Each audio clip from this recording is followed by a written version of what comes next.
ونؤمن به ونتوكل عليه ونعوذ بالله من شرور أنفسنا ومن سيئات أعمالنا من يهد الله فلا مضل له ومن يضلله فلا هادي له ونشهد أن لا إله إلا الله وحده لا شريك له ونشهد أن محمدا عبده ورسوله صلى الله تعالى عليه وعلى آله وسلم أما بعد فقد قال الله تعالى في كلامه المجيد والفرقان الحميد أعوذ بالله من الشيطان الرجيم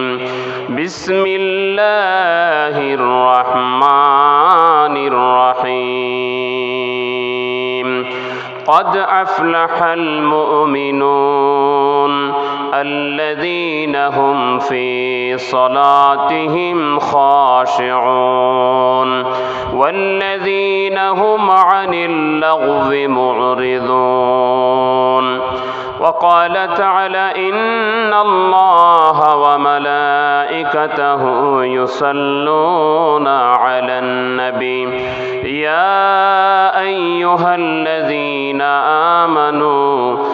آمنوا صلوا عليه وسلموا تسليما اللهم صل سيدنا مولانا محمد وعلى آله مولانا محمد لا إله إلا الله لا إله إلا الله لا إله إلا الله محمد رسول الله صلى الله تعالى عليه وعلى آله وسلم নাগেশ্বরী আলিয়া কামিল মাদ্রাসা প্রাঙ্গণে হঠাৎ করে আয়োজনে এই পবিত্র আজিমুশান ইসলামী জলসার সম্মানিত সুযোগ্যতম সভাপতি আয়োজক কমিটি, বিশেষ করে এই প্রোগ্রামকে অ্যারেঞ্জ করতে গিয়ে এই মাদ্রাসার সম্মানিত প্রিন্সিপাল মহোদয় থেকে শুরু করে আমাদেরকে যারা সহযোগিতা করেছেন আমরা সকলকে ধন্যবাদ জানাচ্ছি। মাইকের আওয়াজে যে যেখান থেকে আমাদের কথা শুনছেন আমরা সকলকে সালাম জানাচ্ছি, আসসালামু আলাইকুম ওয়া রাহমাতুল্লাহ।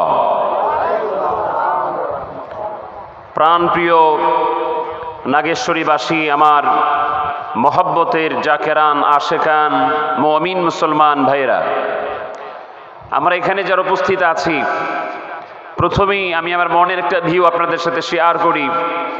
আমরা যে কোনো প্রোগ্রামে গেলে, যে কোনো মাহফিলে গেলে, যে কোনো জলসায় গেলে আমরা যদি দুটি জিনিস বিশেষ করে না করতে পারি, এক হলো আল্লাহর জিকির যদি না করি, দুই হলো আল্লাহ পাকের হাবিব রাসূল করিম সাল্লাল্লাহু আলাইহি ওয়াসাল্লামের শানে যদি আমরা দুই একবার হলেও দুরূদ শরীফ না পড়ি তাহলে আমাদের কলিজায় আসলে শান্তি লাগে না।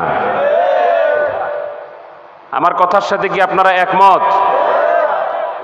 এটা যেখানে যান, অনেক চমৎকার ওয়াজ হোক, ইংরেজিতে কথা বলুক, বাংলায় কথা বলুক, আরবিতে বলুক,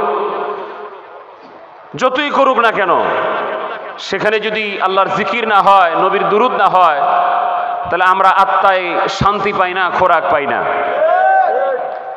আমি জানি, আমি একটি কামিল মাদ্রাসার মাঠে কথা বলছি। এই মাদ্রাসায় আমি যতদূর খবর নিয়েছি, এখানে হাদিস বিভাগ আছে কামেলে, এখানে তাফসির বিভাগ আছে। তো এখানে যদি হাদিস বিভাগ থাকে তাহলে এই মাদ্রাসাতেও সর্বোচ্চ ক্লাস টাইটেলে, কামেলে, মাস্টার্সে সিহাসিত্তার কিতাব পড়ানো হয়, যার অন্যতম হচ্ছে জামিউত তিরমিজি শরীফ। উলামা ইকরাম, এই মাদ্রাসার সম্মানিত মুহতামিম সাহেব, প্রিন্সিপাল মহোদয় থাকতে পারেন, বা অথবা অন্যান্য মুহাদ্দিসিন ইকরাম, আরবি প্রভাষক বিন্দু আমার কথা শুনতে পারেন, কমপক্ষে মাদ্রাসার ছাত্র ভাইরা আমার কথা শুনছেন। তিরমিজি শরীফকে সুনান তিরমিজিও বলা হয়, জামি তিরমিজিও বলা হয়।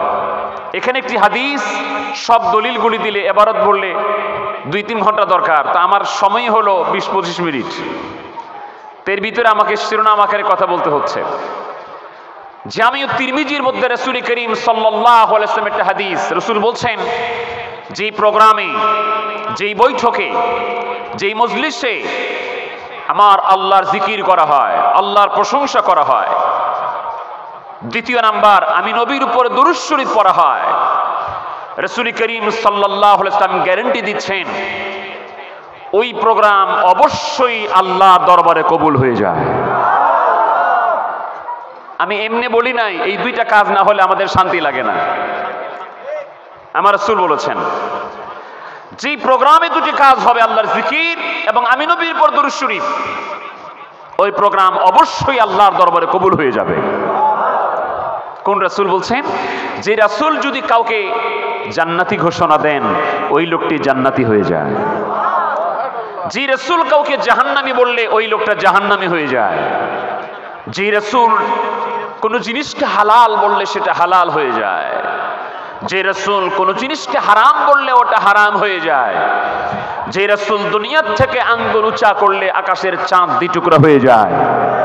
যে রাসূল রাস্তা দিয়ে হেঁটে গেলে, তিরমিজির হাদিস এসেছে, হযরত মাওলা আলী কাররামাল্লাহু ওয়াজহু বলছেন, অনেকগুলি হাদিসের রেফারেন্স দিয়ে আমি শিরোনাম বলছি। হযরত আলী বলেন, আমি রাস্তা দিয়ে হাঁটতাম, হঠাৎ করে দেখি সালামের জবাব সালাম শোনা যায়। হযরত মাওলা আলী কাররামাল্লাহু ওয়াজহু বলেন, কোনো মানুষ দেখা যায় না, সালাম শুনি, but there is no person here, এখানে কোনো মানুষ নাই। সালাম শুনলাম, মানুষ দেখলাম না। হযরত আলী বলেন, হঠাৎ করে নজর করে দেখি, সালাম তো শুনলাম, কোনো মানুষের আওয়াজ মনে হলো না, কিন্তু সালামটা সুন্দর করে শুনতে পেলাম, কোনো মানুষ দেখতে পেলাম না।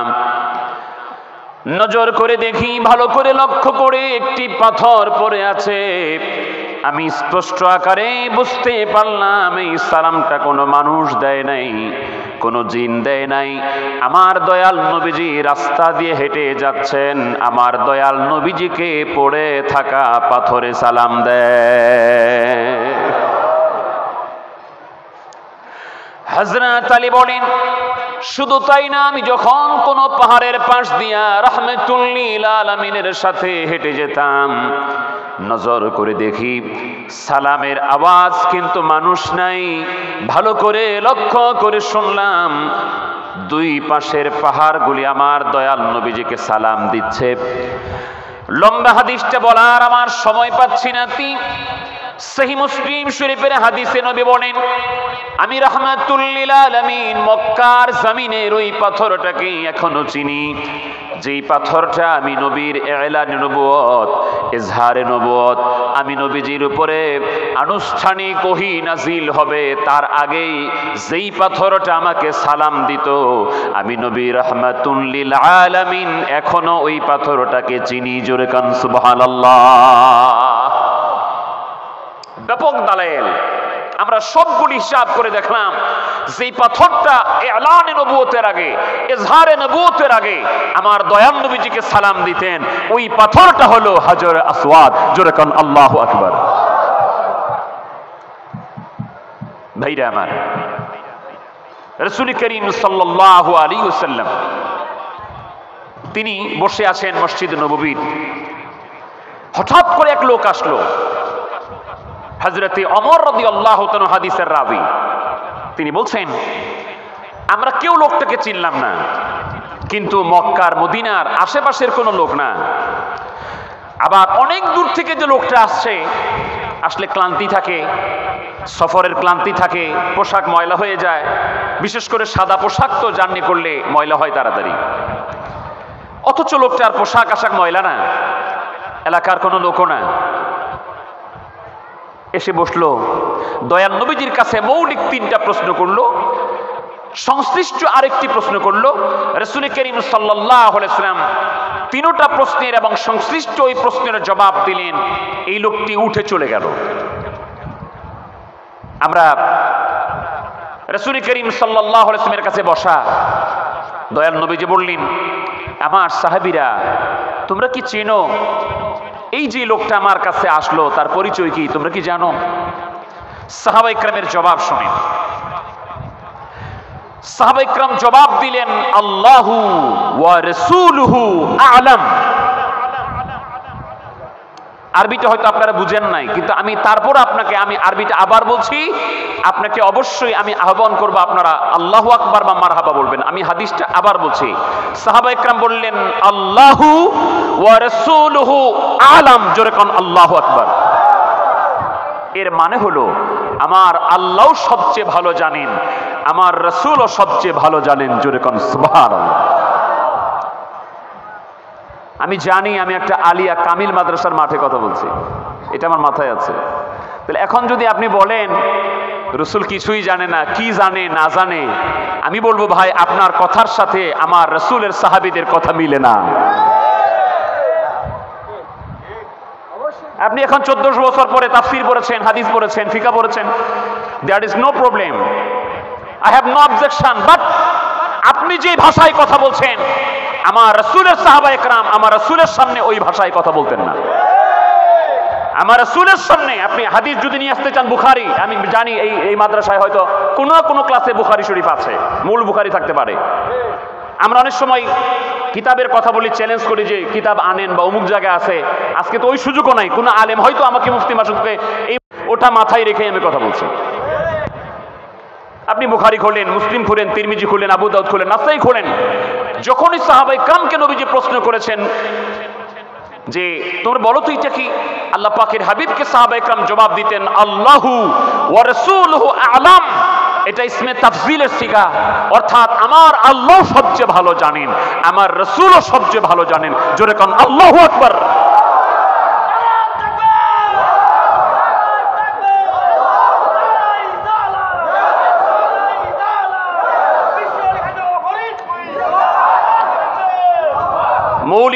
মৌলিক কথা হলো আমার রাসূলকে শিক্ষা দিয়েছেন কে? আর ওটা জোরে বলেন, আমার রাসূলের শিক্ষক স্বয়ং আমার আল্লাহ। এবার রাসূল করিম সাল্লাল্লাহু আলাইহি ওয়াসাল্লাম, আমার ভাই বলছিলেন যে শরীয়ত, তরিকত, হাকিকত, মারিফত মিলায়া কথা বলা, তো এটা বলার চেষ্টা করছি আমি, যদিও কথা বলতে 2-3 ঘন্টা দরকার। ওইটা বলার চেষ্টা করছি যা শিরোনাম আজকে ভূমিকা দিব। রাসূল করিম সাল্লাল্লাহু আলাইহি ওয়াসাল্লাম জবাব দিলেন, এই ব্যক্তিটা ছিল জিবরাইল। আতাকুম ইউআল্লিমুকুম দীনাকুম। রাসূল বললেন এই ব্যক্তি ছিল জিবরাইল, আর জিবরাইল আসছিল তোমাদেরকে পরিপূর্ণ দ্বীনের বিষয়গুলি শিক্ষা দেওয়ার উদ্দেশ্যে। জোরে কোন সুবহানাল্লাহ। তাহলে এই যেই কথাগুলি রাসূলের সাথে ওই ব্যক্তির হয়েছে, জিবরাইলের হয়েছে, মৌলিকভাবে গোটা দ্বীনের কথা হলো ওইটা।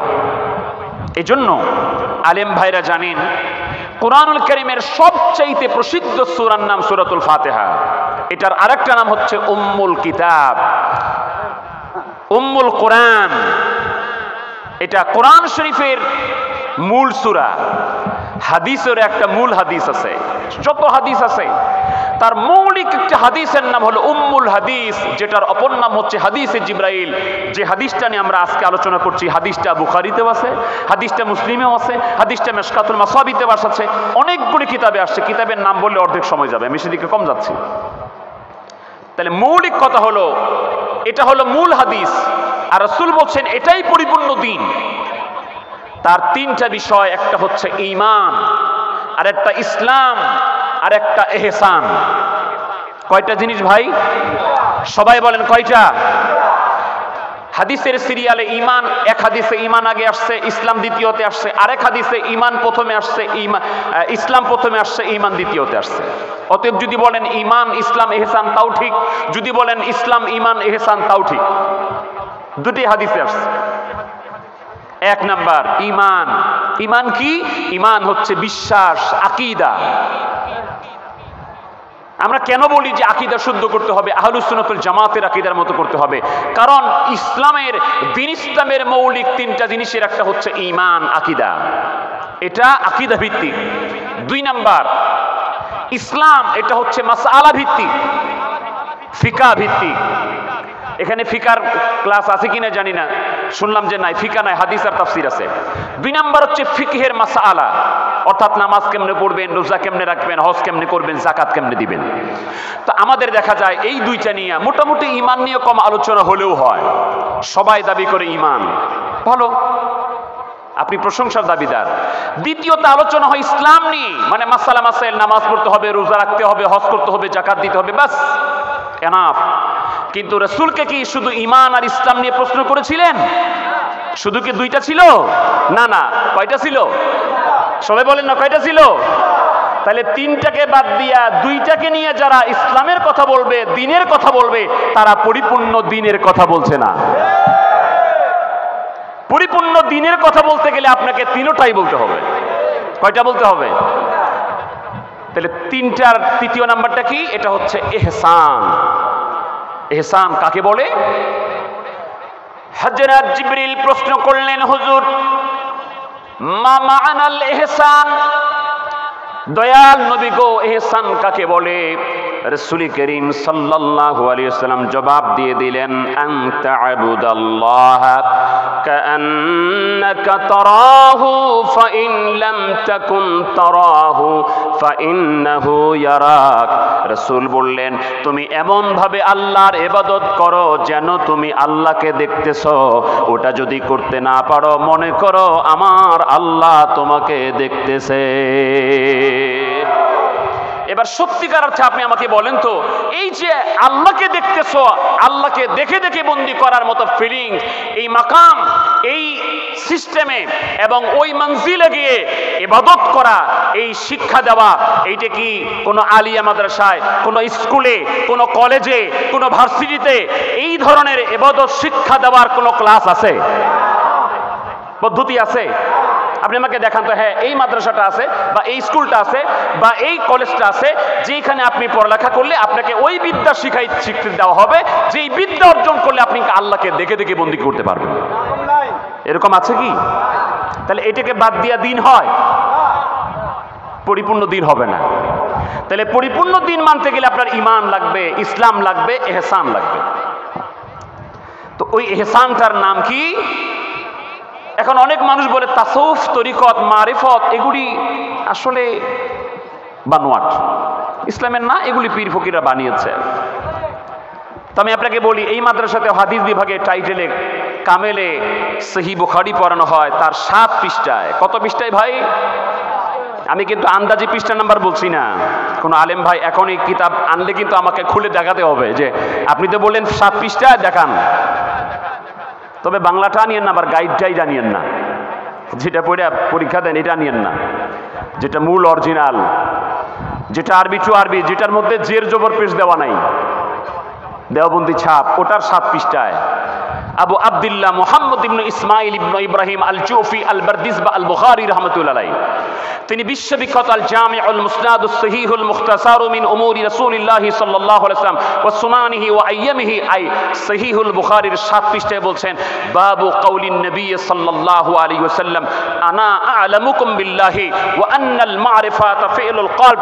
রাসূল করিম সাল্লাল্লাহু আলাইহি ওয়াসাল্লাম বলছেন, আমি তোমাদের সবার চাইতে আমার আল্লাহকে বেশি জানি এবং চিনি, মারিফত হচ্ছে কালবের কাজ। এবার বলেন তো, আপনার এলাকার কোন মাদ্রাসায় কালবের বিদ্যা শিক্ষা দেওয়া হয়? যে আপনাকে, বাবা তুমি আজকে মাদ্রাসায় ফাজেলে ভর্তি হয়ে গেলা, কামেলে ভর্তি হয়ে গেলা, আলেমে ভর্তি হয়ে গেলা, ক্লাস 1-এ ভর্তি হয়ে গেলা, যাও বাবা আজকে তোমাকে কালবের সবক দিলাম, বিদ্যা অর্জন করো, শিক্ষা দেওয়া হয়?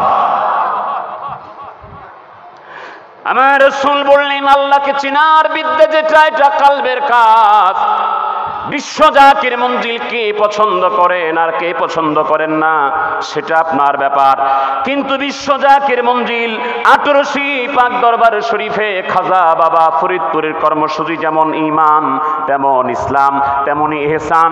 বিশ্ব জাকির মঞ্জিলে 5 ওয়াক্ত নামাজ জামাতের সাথে হয়, বিশ্ব জাকির মঞ্জিলে সুন্নত তরিকায় সব নামাজগুলি হয়, বিশ্ব জাকির মঞ্জিলে কুরবানি হয়, রমজান পালন হয়। খাজা বাবা ফরিদপুরের দরবারে ইহসান অর্থাৎ ইলমে মারিফত, যেটাকে রাসূল বলেছেন আল্লাহকে চেনার যে বিদ্যাটা, এটা কালবের বিদ্যা। খাজা বাবা ফরিদপুরের দরবারে বিশ্ব জাকির মঞ্জিলে গেলে তিনি বলেন, বাবা লতিফায়ে কালবে সবক দিলাম, বাবা লতিফায়ে কালবে, এই কালবের মধ্যে আল্লাহ আল্লাহ আল্লাহ আল্লাহ শব্দ হচ্ছে, বাবা এই কালবের মধ্যে আল্লাহ আল্লাহ জিকিরে আগায় গেলেই তুমি আল্লাহকে পাবা। এজন্য আল্লামা মোল্লা আলী কারি রহমতুল্লাহি আলাইহি ওয়া আখিরি দাওয়ানা আনিল হামদুলিল্লাহি রাব্বিল আলামিন। আসসালামু আলাইকুম ওয়া রাহমাতুল্লাহি ওয়া বারাকাতুহু।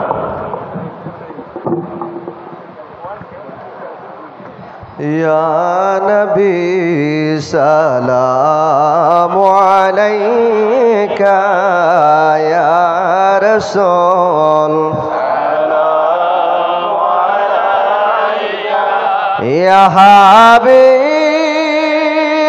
সালামু আলাইকা,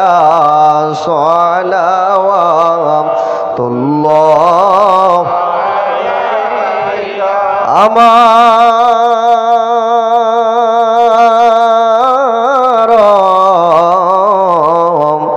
মরণ কালে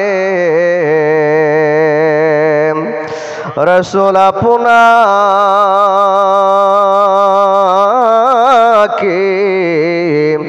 নিকটে পেলে থাকবে না মরণ যন্ত্রণা, এই শুধু মনের বাসনা। ইয়া নবী সালামু আলাইকা, ইয়া রাসূল সালামু আলাইকা, ইয়া হাবিব সালামু আলাইকা, সালাওয়াতুল্লাহ। কবরে যেদিন শোয়াইবে, ওগো বাঁশেরও কপাট লাগাইবে, কঠিন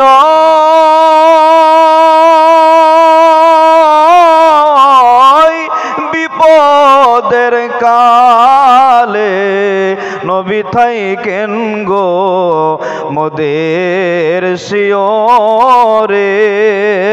আনা বিসালামু আলাইকা, ইয়া রাসূল সালামু আলাইকা, ইয়া হাবিব সালামু আলাইকা, সালাওয়াতুল্লাহি